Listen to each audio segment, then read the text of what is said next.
Coucou les jolies, bienvenue sur la chaîne YouTube de Claire Vie Rose. Si vous n'êtes pas encore abonné, c'est le moment de cliquer sur s'abonner juste là et vous pouvez aussi me suivre sur Instagram @clairevirose. On se retrouve aujourd'hui pour une vidéo spéciale droit. Si vous n'avez pas vu ma première vidéo, je vais vous mettre le lien dans la description. J'avais fait une vidéo sur vraiment la réalité des cabinets d'avocats parisiens. Qu'est-ce que c'est vraiment d'être avocat dans un cabinet d'affaires à Paris. Donc voilà, pour ceux qui ne l'ont pas vu, je vous remets le lien de la vidéo.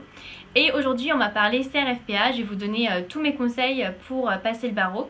C'était une vidéo que vous m'aviez beaucoup demandé, donc voilà, cette vidéo est pour vous. J'ai réussi le barreau du premier coup, c'était la première fois que je le passais et je l'ai révisé en seulement 2 mois. Donc voilà, je vais vous donner tous mes conseils pour réussir le barreau en 2 mois. Donc moi j'ai passé le barreau à la fin de mon Master 2, donc j'ai fait un Master 2 droit des affaires, le DJCE pour ceux qui connaissent. J'ai terminé mon Master 2 fin juin.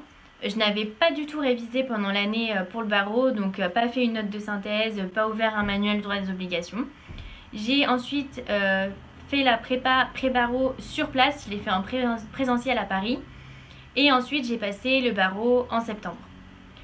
Donc vraiment j'ai trouvé canon la prépa, donc je vais vous en parler un peu plus longuement. Et j'ai fait moi comme matière fiscalité et procédure civile pour ceux qui m'avaient demandé.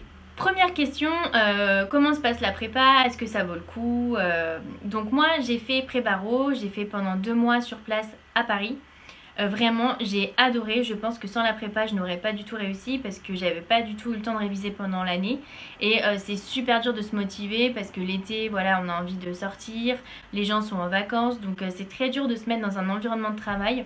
Et je pense que la prépa c'est génial pour ça parce que moi j'étais en présentiel, j'avais aussi des amis qui étaient à la prépa. À la prépa tout le monde bosse, on a des examens toutes les semaines. Donc en fait voilà, vous voyez même pas passer l'été parce que voilà, vous êtes en train de réviser avec tout le monde. Ça vous met vraiment dans un mood de révision. Et je pense que c'est ça le plus important, c'est l'état d'esprit. J'ai trouvé que la prépa c'était super bien organisé parce qu'en fait le programme de chaque matière est divisé en 8 parties. Vous avez en fait 8 semaines à la prépa, ça dure 2 mois, juillet, août. Et toutes les semaines vous avez une partie du programme de chaque matière à apprendre. Et à la fin de la semaine, vous avez un examen qui porte sur cette partie du programme. Ce qui fait qu'en fait, à la fin, au bout de 2 mois, vous avez eu un examen sur chaque partie du programme. Donc normalement, vous êtes censé avoir tout vu. Je trouve que ce qui est canon, c'est que ça vous permet de pouvoir apprendre le programme de manière décomposée, comme ça, toutes les semaines. Donc vous n'arrivez pas à la fin avec un truc énorme à apprendre. Et moi, ça me rassurait de savoir que finalement...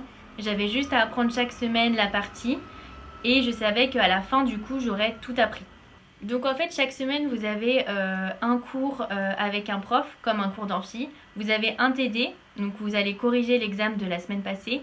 Et vous avez l'examen, ça se fait entre le samedi et lundi. C'est un examen vraiment dans les conditions réelles, donc vous pourrez aller en amphi, faire l'examen. Je sais qu'il y a des gens qui faisaient les examens chez eux et qui rendaient leur copie après. Je pense que c'est vraiment super important de faire l'examen sur place. Bon, c'est super difficile parce qu'en fait les amphis ne sont pas climatisés, il fait très très chaud. Et puis c'est dur de se motiver parce que les examens c'est quand même 5 heures. Donc c'est dur de se dire bon je vais m'asseoir dans un amphi pendant 5 heures. C'est vraiment très important de le faire en conditions réelles. Donc moi je sais que j'allais vraiment 5 heures, je ne regardais pas mon téléphone, j'apportais à manger. Voilà, vous avez plein de petits trucs qui rentrent en jeu. C'est voilà, finalement rester concentré pendant 5 heures. Vous avez envie d'aller aux toilettes, vous pouvez pas. Vous avez faim, vous n'avez pas forcément amené vos trucs. La personne à côté fait du bruit, vous n'êtes pas à l'aise sur votre chaise. Et en fait tout ça, vous allez, en le faisant tout l'été, moi tout l'été voilà j'étais en examen toutes les semaines. Ce qui fait qu'en fait à la fin c'est comme une énième fois où vous passez le barreau. Et quand vous le passez vraiment, limite vous vous rendez pas compte que c'est le vrai barreau parce qu'en fait vous l'avez passé tout l'été. Donc je pense vraiment c'est très très important de le passer, de faire les examens en conditions réelles. Parce que moi je sais que j'ai une copine par exemple qui a raté la première fois le barreau parce que elle faisait les examens tout l'été chez elle et puis finalement en arrivant ils n'y avaient pas le droit au boule caisse, du coup elle a été déconcentrée par les bruits. Donc voilà, tout ça ça rentre en jeu parce que finalement c'est une épreuve presque physique, voilà il faut être entraîné. Je pense aussi que c'est super important de faire l'examen au-delà des conditions réelles sur place, vraiment de le faire avec juste vos connaissances. Donc moi j'allais avec mes codes, voilà, que j'avais essayé de préparer. Déjà, ça vous entraîne à regarder les articles. Parce que je voyais certaines personnes dans l'amphi qui allaient en fait ressortir leur cours de prépa, recopier des passages en se disant ah oui c'est là. Là je pense que vraiment ça sert à rien parce qu'en fait vous assimilez pas. Donc moi je me forçais vraiment toutes les semaines à apprendre vraiment la partie du cours qu'il faut et pour en fait arriver à l'examen et faire juste avec mes connaissances. Je pense que c'est vraiment très très important de vous mettre cette pression toutes les semaines parce que ça vous entraîne et c'est comme ça qu'on apprend. Sinon j'ai trouvé que les cours de la prépa étaient super bien faits au niveau des fascicules. C'est pas trop long, vous n'avez pas trop à apprendre parce que voilà, si vous allez prendre un bouquin de droit des obliques ça peut être énorme. Donc j'ai vraiment trouvé que les fascicules de la prépa étaient canons et je pense que c'est vraiment ce qu'il faut savoir parce que le problème de cet examen c'est qu'en fait vous n'avez pas beaucoup de temps, donc en fait il faut dire ce qui est attendu, mais il ne faut pas non plus s'éparpiller dans les détails. Et je sais qu'il y a certaines personnes par exemple qui font l'IOJ pendant 1 an, qui vont tellement au fond que finalement quand ils arrivent à l'examen, ils n'arrivent plus à discerner ce qu'il faut dire ou ce qu'il ne faut pas dire parce qu'ils ont trop de choses dans la tête. Et donc vraiment je pense que les fascicules de la prépa sont canons parce que ça vous donne juste l'essentiel, ça vous permet d'apprendre ce qu'il faut sans vraiment s'étaler. Je pense vraiment que c'est un examen de synthèse, donc voilà, il faut connaître, mais il ne faut pas trop s'éparpiller et ça peut être difficile parce qu'en fait, d'habitude, dans les études de droit, on a l'habitude de devoir faire beaucoup de par cœur. Donc voilà, c'est un peu déstabilisant parce que c'est un examen où il faut savoir beaucoup de choses, c'est sûr, mais surtout trouver rapidement les réponses et puis bien synthétiser. Moi, on m'avait donné comme conseil avant de passer le barreau que c'était un marathon et qu'il fallait aller doucement. Et je pense vraiment que c'est le meilleur conseil qu'on peut vous donner.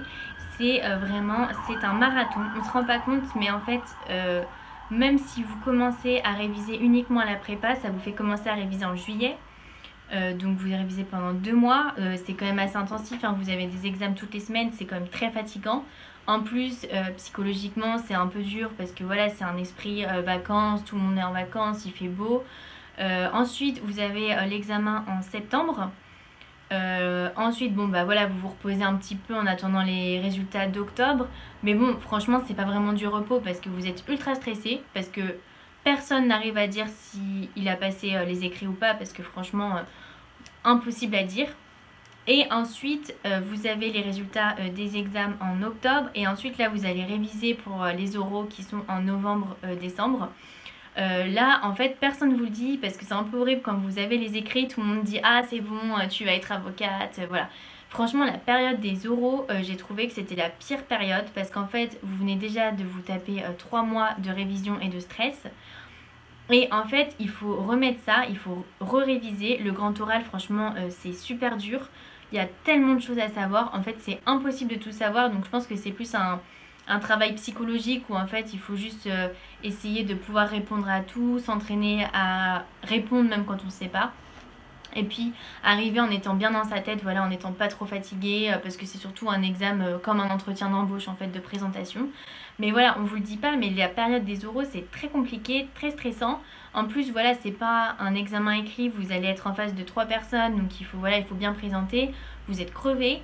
Donc voilà, en tout ça dure 5 mois, donc vraiment si dès le mois de juillet vous êtes à fond, vous allez arriver, vous n'allez pas tenir le coup parce que vous allez être crevé. Donc vraiment je pense au début, voilà, tranquillement, moi je sais qu'au début je continuais à sortir, j'allais prendre des verres, je sortais le samedi soir, voilà, j'étais tranquille. Et puis au fur et à mesure de l'été, voilà, j'étais vraiment de plus en plus sur mes cours. Après, j'apprenais quand même le programme de cours toutes les semaines. Mais voilà, j'étais plutôt tranquille. Même à la fin de la prépa, je vous le conseille, moi je suis partie 4 jours en vacances en Espagne. Voilà, pour me prendre un break. C'était à la fin de la prépa et avant l'examen. Donc je sais qu'avant nous on avait 2 semaines parce que moi je l'ai passé avant la réforme. Donc voilà, c'est vrai que ça laissait un peu plus le temps. Là je crois que la prépa du coup ça s'arrête juste avant l'examen.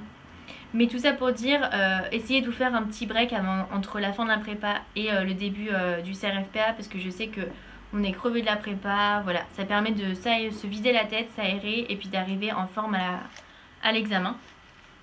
Donc voilà, vraiment essayez de continuer à vos activités, à vous changer les idées parce que sinon vous n'allez pas tenir. Ce qui est pas mal aussi, c'est d'avoir un groupe d'amis qui passent le CRFPA. Moi je sais que voilà, j'avais un petit groupe pendant la prépa.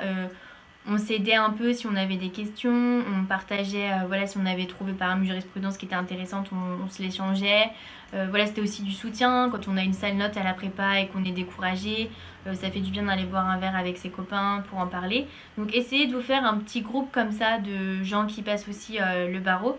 Après faites attention parce que des fois il y a un peu des compétitions de gens qui arrivent bien les examens, donc ça met la pression au reste. Donc voilà, essayez d'avoir un groupe plus de soutien. Ça peut être même des gens qui passent pas le barreau, mais des gens qui sont vos proches, qui vont vous soutenir.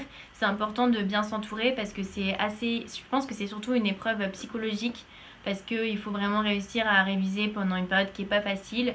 Donc je pense que vraiment l'important c'est d'avoir... ouais, être psychologiquement assez fort pour le faire. Alors après mes conseils plus spécifiques pour les matières. Donc moi la note de synthèse j'en avais pas du tout fait avant la prépa. Franchement à la prépa vous en faites 8, ce qui est énorme, je pense que vous avez compris le principe. Bon, moi franchement la note de synthèse j'ai l'impression que c'est super aléatoire parce que à la prépa j'avais des super notes et finalement le vrai jour j'ai eu 7. Donc en fait je pense que ça dépend surtout de si vous rentrez bien dans le sujet, si vous captez direct les documents comment ils se mettent, parce que sinon bah des fois vous voyez pas. Donc bon, j'ai pas trop de conseils pour la note de synthèse. Moi on m'avait dit quand c'est en faisant que ça venait. Franchement je suis pas sûre, j'ai l'impression que des fois on comprend bien et des fois on comprend pas trop le sujet. Ensuite pour la procédure civile, franchement c'est la matière que j'ai trouvée la plus compliquée pour le CRFPA. Parce qu'en fait c'est une matière, je trouve qu'on voit rapidement à la fac, enfin moi j'ai trouvé ça difficile. Je pense que la clé c'est de comprendre que vous avez le code qui est divisé entre les jurisprudences du tribunal, les articles du tribunal, les jurisprudences et articles de la cour d'appel. Et en fait, quand vous arrivez à l'examen, vous avez parfois des questions qui vont recouper un même sujet. Par exemple, le principe du contradictoire, vous avez des articles sous les articles du tribunal et des articles sous les articles de la cour d'appel. Donc moi je sais que j'avais bien préparé mon code en mettant des post-it de même couleur ou au même endroit entre les mêmes articles qui recoupaient tribunal ou cour d'appel. Voilà, ça permet de bien s'organiser. Je pense que c'est la clé parce que moi j'ai mis un peu de temps à comprendre. J'étais des fois focalisée sur un article alors qu'en fait il y avait son pendant autre part dans le code avec beaucoup plus de jurisprudence.